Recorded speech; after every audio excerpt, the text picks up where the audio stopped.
Alors d'abord, il faut bien comprendre comment se passent les négociations.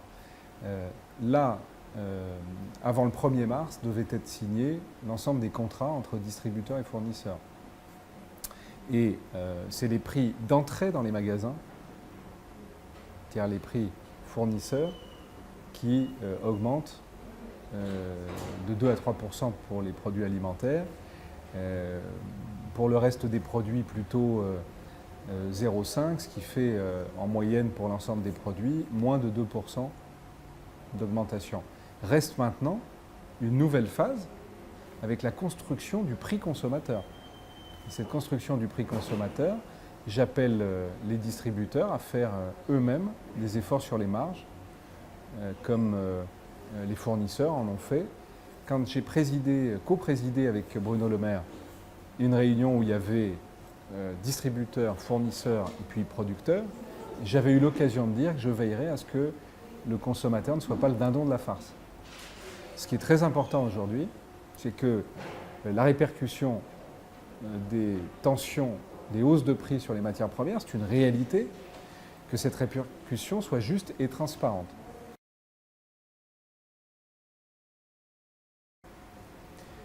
Il y a d'abord des textes, il y a une loi, il y a un cadre, et l'État doit veiller, et nous veillons, à ce que des pratiques abusives, les déséquilibres significatifs, qui est une nouvelle jurisprudence,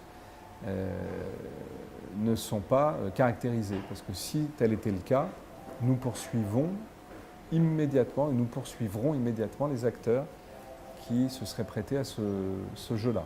Puis par ailleurs, j'ai demandé que dans le cadre de l'Observatoire des marges et des prix, la DGCCRF, c'est plus compliqué que ce qu'elle faisait avant, puisque je lui ai demandé d'aller dans le détail, de regarder quelle est la part des matières premières dans la construction du prix, et si telle ou telle marque augmentait ses prix de manière conséquente, en faisant croire que c'est uniquement sur la raison tension sur les matières premières, alors qu'en fait ce sont d'autres motivations qui ont conduit à augmenter les prix, je rendrai public le nom de ces marques et les consommateurs trancheront. Donc l'État veillera à ce qu'un certain nombre de pratiques abusives, si elles étaient caractérisées, soient combattues, y compris devant la justice. J'ai annoncé qu'un certain nombre de textes, je pense au déséquilibre significatif par exemple, ou à un dispositif de la loi Châtel qui, en cas de prix abusivement bas en période de tension sur les matières premières agricoles, que ces textes soient appliqués pour protéger les petits acteurs notamment. Et puis par ailleurs, sur la conclusion des contrats, j'ai demandé à ce que les contrôles se déclenchent au plus vite. J'ai annoncé d'ailleurs qu'aujourd'hui même, la DGCCRF engageait son plan de contrôle sur les contrats qui doivent être signés avant le 1er mars. Un certain nombre d'industriels disent qu'il n'y a que 60 à 65% des contrats signés. Les distributeurs disent que c'est 99% qui sont signés. Eh bien, cette vague de contrôle est lancée par la DGCCRF aujourd'hui.